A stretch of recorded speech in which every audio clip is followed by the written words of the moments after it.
नमस्कार, welcome to career 247। मैं हूं प्रशांत धवन। नाउ अपने सामने जो ये वीडियो आप देख रहे हैं, ये वीडियो किसी डोनाल्ड ट्रंप की रैली की नहीं है। ये वीडियो है ग्रीनलैंड की। यहाँ पर जो नेता हैं ये अपने लोगों को इकट्ठा कर रहे हैं और यहाँ पर एक नारा लग रहा है कि मेक अमेरिका गो अवे। मागा का नया मीनिंग यहां पर निकाल दिया है। मेक अमेरिका ग्रेट अगेन नहीं, मेक अमेरिका गो अवे, क्योंकि ग्रीनलैंड जैसे आप लोग जानते हैं दुनिया का सबसे बड़ा टापू है। डोनाल्ड ट्रंप बिल्कुल ऑब्सेस्ड हो गए हैं इसको लेकर के ग्रीनलैंड को मैं यूएसए का पार्ट बनाऊंगा। ग्रीनलैंड की जो आबादी है 50-60 हजार की, वहां पे एक बहुत ज्यादा बड़ा एंटी अमेरिका सेंटिमेंट ये खड़ा हो चुका है। कई लोग सड़कों पे निकल रहे हैं। ये जो वीडियोस हैं मैं आपको दिखाना चाहता हूं। यहां पर ध्यान से देखिएगा, ये यूएसए की एम्बेसी है इन ग्रीनलैंड। यहां पे आप देखोगे the US consulate in Greenland. वैसे आपके दिमाग में अगर ये आ रहा है, वेट, ये एम्बेसी इतनी छोटी सी, इतने छोटे छोटे घर, देखिए ग्रीनलैंड जैसे मैंने आपको बताया 50-60 हजार की आबादी है। कोई ऐसा नहीं है कि बहुत इंडस्ट्रियलाइज और बड़ा कोई एक देश है। अपने आप में डेनमार्क का एक छोटा सा टापू आप कह लीजिए। और यहाँ पे ये आप देखोगे यूएस एम्बेसी के बाहर लोग ग्रीनलैंड का झंडा लेकर प्रोटेस्ट कर रहे हैं। कई प्रोटेस्टर्स के हाथ में आप इस टाइप के बैनर भी देखोगे जहां पर लिखा है ग्रीनलैंड नॉट फॉर सेल। हम बिकने को तैयार नहीं है, चाहे ट्रंप ट्रिलियंस और डॉलर्स भी क्यों ना फेंके, कुछ भी हो, हम ग्रीनलैंड के निवासी रहेंगे। ये झंडा, ये हमारी पहचान रहेगा। और मैं देख रहा था कई अमेरिकन जर्नलिस्ट ये कह रहे हैं, यहाँ पे आप देख पाएंगे फॉर एग्जांपल केटलिन, ये एक यूएस जर्नलिस्ट है न्यूयॉर्क टाइम्स की। ये कह रही है एंटी अमेरिकन प्रोटेस्ट ग्रीनलैंड में इतना जरा बढ़ चुका है कि जब ये प्रोटेस्ट साइट पे गई और जो डेमोन्स्ट्रेटर्स हैं इन्होंने इनकी एक्सेंट सुनी, एक्सेंट से पता लग जाता है कोई अमेरिकन है, एक अमेरिकन एक डिस्टिंक्ट एक्सेंट होती है, तो उनको बोला गया कि आप यहां पर वेलकम नहीं है, you get out of there. But someone has to tell their stories to the US audiences. American journalist इस वक्त बहुत ही मुश्किल से कवरेज कर पा रहे हैं और एंटी अमेरिकन सेंटिमेंट इतनी स्ट्रांग है क्योंकि देखिए फ्रांस, जर्मनी, यूके के सैनिक इस वक्त ग्रीनलैंड में डिप्लॉय किए जा रहे हैं। एक्चुअली देखिए यूके, जर्मनी तो मैं कहूँगा कि बस थोड़े बहुत ही सैनिक भेज रहे हैं। प्राइमरली फ्रांस अपनी मिलिट्री डिप्लॉय कर रहा है ग्रीनलैंड में यूएसए से इस टापू को बचाने के लिए। और डोनाल्ड ट्रंप इसी बात को लेकर रिसेंटली इतने ज़्यादा गुस्सा हो गए कि अब इन्होंने अपने ही फ्रेंडली नेटो कंट्रीज पर टैरिफ इंपोज करने शुरू कर दिए हैं क्योंकि ये देश ग्रीनलैंड को बचाने का प्रयास कर रहे हैं। और मुझे याद है आज से कुछ दिन पहले वेस्टर्न मीडिया में कई न्यूज़ आउटलेट्स ने यह आर्टिकल पब्लिश किया था कि क्या डोनाल्ड ट्रंप मेंटली ओके हैं, क्या मेंटली लगता है कि यहाँ पे सब कुछ ठीक ठाक चल रहा है, क्योंकि जो इनके स्टेप्स हैं लिटरली ये रशिया और चाइना को दुनिया भर में एक कमाल की इमेज दे रहे हैं कि दोनों कंट्रीज जो ताइवान, यूक्रेन को लेकर कर रहे हैं वो कुछ हद तक क्या जस्टिफाइड है, क्योंकि ट्रंप लिटरली सेम काम ग्रीनलैंड में करने की बात कर रहे हैं। और ट्रंप ने इसके रिस्पांस में जो अभी आज के समय फ्रांस कर रहा है और बाकी यूरोपियन देश कर रहे हैं ग्रीनलैंड को बचाने का जो प्रयास किया जा रहा है, इसके रिस्पांस में धमकी ये दी कि जो ये सब कंट्रीज हैं ये सब देश डोनाल्ड ट्रंप के प्लान्स को रोक रहे हैं और इसलिए इन पर 10% टैरिफ अभी लगाए जा रहे हैं। ये टैरिफ और बढ़ा दिए जाएंगे जून 1, 2026 तक अगर ट्रंप के प्लान को इसी तरीके से रोका गया और ग्रीनलैंड यूएसए को ना मिला। यहां पे आप देख पाओगे बहुत अजीब लैंग्वेज यूज करी है। This tariff will be due and payable until such time as a deal is reach for a complete and total purchase of Greenland. मतलब एक बार 25% टैरिफ लगा दिए यूरोप पर, उसके बाद ये कह रही है कि जब तक मुझे ग्रीनलैंड नहीं मिलता तब तक ये 25% टैरिफ एडिशनल लगा के रखूंगा। बाकी जो टैरिफ्स हैं कई रिस्पेक्टिव कंट्रीज पर अलग अलग टैरिफ्स यूएस ने लगा रखे हैं, वो अपनी जगह रहेंगे। इसलिए मैं कहूंगा यूरोप के लिए भारत के साथ फ्री ट्रेड एग्रीमेंट करना बहुत इंपॉर्टेंट है। भारत के लिए काफी इंपॉर्टेंट है कि यूरोपियन यूनियन के साथ हमारा एक फ्री ट्रेड एग्रीमेंट हो। नहीं तो जो डोनाल्ड ट्रंप की पॉलिसी है किसी भी चीज को लेकर ये बोल देना कि अब तुमको टैरिफ्स पे करने होंगे, ये बहुत ज्यादा अनस्टेबल, अनप्रेडिक्टेबल है। दुनिया इस तरीके से काम नहीं करती। चाहे ट्रंप का यहाँ पे तर्क कुछ भी हो, ये कह रहे हैं कि देखिए ग्रीनलैंड में ना सिर्फ बहुत सारे रिसोर्सेज हैं जो यूएस को चाहिए, ये कह रहे हैं कि ग्रीनलैंड से ना ये एक बहुत ही इंपॉर्टेंट डोम बना पाएंगे, सिक्योरिटी शील्ड जो है वो बना पाएंगे जो यूएसए को चाइना और रशिया से बचा कर रखेगी। अगेन ये सारी बातें कोई भी डिफेंस एनालिस्ट कंफर्म नहीं करता, हवाबाजी है सब कुछ। यहाँ पे आप देख पाओगे hundreds of billions of dollars are currently being spent on the security programs having to do with the dome including the possible protection of Canada, and this very brilliant but highly complex system can only work at its maximum potential and efficiency because of angles, meets and bounds if this land is included in it. ये कह रहे हैं कि अगर मुझे पूरे north America को, even Canada को बचा कर रखना है तो ग्रीनलैंड मुझको चाहिए ही होगा। एयर डिफेंस सिस्टम की ये बात कर रहे हैं तो वो ग्रीनलैंड में ये काफ़ी ज़्यादा डिप्लॉय करेंगे। अगेन ये सारी चीज़ें अंडर नेटो हो सकती हैं। यूएसए को ये सब करने के लिए ग्रीनलैंड को कब्जाने की आवश्यकता नहीं है। मगर जो चीज़ मैं देख रहा हूँ ना आज के समय यूएस में होती हुई, बाय द वे मैंने कई जो यूएस के इन्फ्लुएंसर्स हैं उनको भी बोलते हुए देखा है कि हाँ ग्रीनलैंड को हम कब्जाएंगे, ग्रीनलैंड हमारा है, हम कब्जा लेंगे, कौन रोकेगा हमें।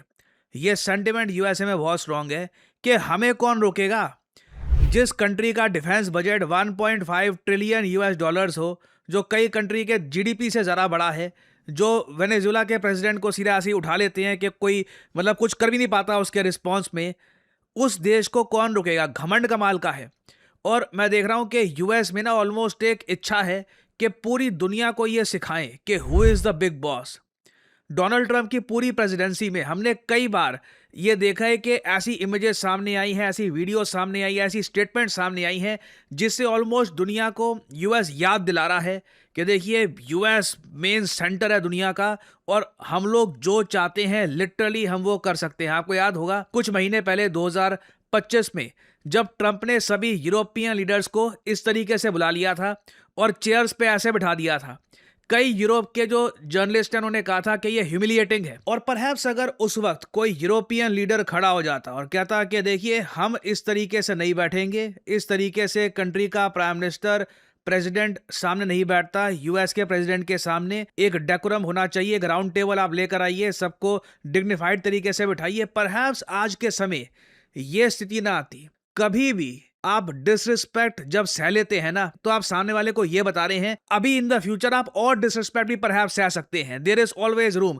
और यहीं पे यूरोप की गलती हुई है। यूएस आज के समय जो कर रहा है ना ये समझना बियॉन्ड लॉजिक है, क्योंकि अगेन डेनमार्क नेटो का पार्ट है। नेटो के पार्ट के अंडर यूएस अपनी मिलिट्री यूरोप में या फिर बाकी नेटो कंट्रीज में डिप्लॉय कर सकता है। जैसे आप लोग जानते हैं जब जो बाइडन के अंडर यूएस मिलिट्री ऑपरेट कर रही थी तो यूएसए के 15,000 सोल्जर्स डिप्लॉयड थे ग्रीनलैंड में, इधर यहाँ पे आप देख पाओगे। और यूएसए के बहुत सारे मिलिट्री बेसिस भी थे ऑल ओवर ग्रीनलैंड। ट्रंप के अंडर इन लोगों ने स्ट्रैटेजिकली पहले क्या किया, अपने सोल्जर्स ग्रीनलैंड से बाहर निकाल दिए, अपने बहुत सारे जो ये बेसिस है ये बंद कर दिए। ये बात मैं नहीं कह रहा, ये ग्रीनलैंड के ही आज के समय आप देखोगे कई जो एमपी हैं ये कह रहे हैं कि यूएसए का एक डिफेंस एग्रीमेंट था डेनमार्क के साथ that gives them exclusive and full military access to Greenland. ये जो ट्रंप धमकियां दे रहे हैं कि मैं ग्रीनलैंड को कब्जाऊंगा, it has no basis. Already US military वहां पर डिप्लॉयड थी, इनके पास सब कुछ था। पहले इन लोगों ने अपनी मिलिट्री प्रेजेंस कम करी है और फिर अमेरिका की जनता को ये कह रहे हैं कि देखिए यूएस मिलिट्री वहां पर है ही नहीं, हमें इस टापू को कब्जाने की आवश्यकता है। They are telling their base, मतलब वोटर बेस को ये बता रहे हैं कि ग्रीनलैंड को इन्वेड और अनेक्स करने की आवश्यकता है क्योंकि वहां पर और बड़ी मिलिट्री प्रेजेंस होनी चाहिए। लिटरली अमेरिकन पब्लिक को गुमराह किया जा रहा है। They are trying to make them believe कि हाँ बिल्कुल ग्रीनलैंड के लिए अगर कॉन्फ्लिक्ट होती है यूएस मिलिट्री को यूज भी करना पड़ता है तो भी ये अमेरिकन इंटरेस्ट के हिसाब से बहुत इंपॉर्टेंट है। और एटलीस्ट मैं देख रहा हूं कि अब यूरोपियन देश कुछ स्पाइन दिखा रहे हैं। यही चीज पहले कर लेते तो ये नौबत ना आती, बट अब Denmark, Finland, France, Germany, Norway ये सभी ओपनली यहाँ पर यूएस को कह रहे हैं कि हम लोग आपके टैरिफ से इंटिमिडेट नहीं होंगे। ये लोग कह रहे हैं कि ये एक युद्ध अभ्यास भी करेंगे आर्टिक एंड्योरेंस के नाम से। और we stand in full solidarity with the kingdom of Denmark and the people of Greenland building on the process began last week. We stand ready to engage in a dialogue based on principles of sovereignty and territorial integrity that we stand firmly behind. Tariff threats undermine transatlantic relations. ये यहाँ पे साफ साफ धमकी दी जा रही है कि अब नेटो के रिलेशंस खतरे में आ चुके हैं and risk a dangerous downward spiral. I mean सोच कर देखिए इस इशू को लेकर, मान लो अगर नेटो टूट जाता है, हिस्टोरिक होगा, इतिहास की किताबों में लिखा जाएगा कि नेटो इस वजह से टूटा था। ग्रीनलैंड को लेकर जो यूएस की भूख थी, ऐतिहासिक होगा ये अपने आप में। ये यूरोप इससे कंप्लीटली बदल जाएगा। यूरोप आप देखोगे उसके बाद ये फील करेगा कि एक साइड से रशिया आक्रमण कर रहा है, एक साइड से यूएसए की धरती कब्जा रहा है। यूरोपियंस को इकट्ठा खड़ा होना होगा और it will transform Europe for centuries to come. अगर ऐसा हो जाता है, ये लोग कह रहे हैं we will continue to stand united and coordinated in our response, we are committed to upholding our sovereignty. So आने वाले समय में आई थिंक मेजर इवेंट्स होने वाले हैं। देखना होगा कि क्या डोनाल्ड ट्रंप अचानक से एक दिन सडनली एक ऑर्डर दे देते हैं कि यूएस मिलिट्री को भेजो और बस ये ग्रीनलैंड को कब्जा लो, जो सोल्जर तुमको दिखता है उसको अटैक करना शुरू कर दो। अगर ऐसा हो जाता है तो मैं आपको बता दूं, ये परहैप्स 21st सेंचुरी का वेस्टर्न मैं कहूँगा पर्सपेक्टिव से ये one of the biggest events of the 21st century में से एक में से हो सकता है। ये this can very much happen. और यहाँ पर फाइनली मैं आप लोगों से एक सवाल पूछना चाहूँगा। इवेंचुअली एक क्वेश्चन भारत से भी पूछा जाएगा कि ग्रीनलैंड के इशू को लेकर भारत को कहाँ पे खड़ा होना चाहिए।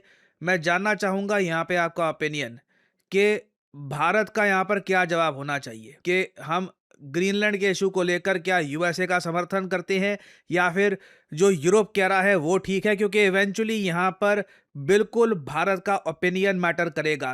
मैं ऑलरेडी देख रहा हूँ ग्रीनलैंड के कई एमपी भारत से गुहार लगा रहे हैं कि प्लीज़ इस पर एक डिसाइसिव स्टैंड लीजिए। तो यहाँ पे मैं जानना चाहूँगा आप पर्सनली किस साइड को सपोर्ट करते हैं, यूएसए या फिर नेटो, या फिर अगेन आप यहाँ पर सिंपली ये भी कह सकते हैं कि Europe's problems are Europe's problems, ये हमारी प्रॉब्लम नहीं है, ये लोग खुद ही झेलेंगे। सो शेयर करिएगा कमेंट्स में अपने thoughts. I would like to know what you guys think. एक बहुत ही इंटरेस्टिंग फैक्ट ये है कि आज के समय लोग बात बहुत करते हैं डेटा की, आर्टिफिशियल इंटेलिजेंस की, मशीन लर्निंग की, कि आपको पता है कि इतनी जॉब्स आ गई है मार्केट में, लोग लाखों रुपए अर्न कर रहे हैं, 10 लाख रुपए अर्न कर रहे हैं साल का, 15 लाख रुपए अर्न कर रहे हैं एक्सपीरियंस के बाद।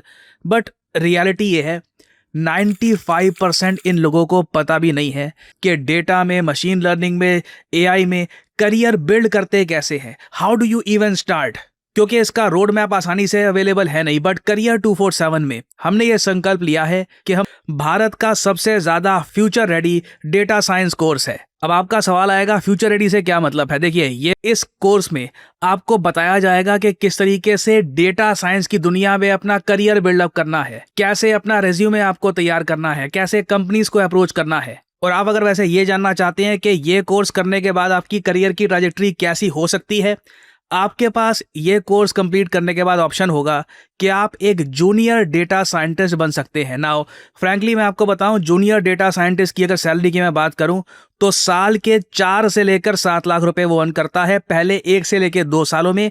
एक बार आपके पास 2 से 3 साल का वर्क एक्सपीरियंस आ गया तो उसके बाद सीधा 7 to 9 लाख या फिर उसके बियॉन्ड भी आपकी सैलरी हो सकती है। शुरुआत होगी आपके करियर की as a junior data scientist, senior data scientist and so on. ये है आज के ज़माने की न्यू एज जॉब्स। ये जॉब्स ना सिर्फ भारत में, यूएस में, यूरोप में, हर जगह अवेलेबल है। अगर आप एक अच्छे डेटा साइंटिस्ट है, दुनिया में हर जगह हर कंपनी आपको वेलकम करेगी, हर जगह आपके लिए वैकेंसीज ओपन है if you are good at your job.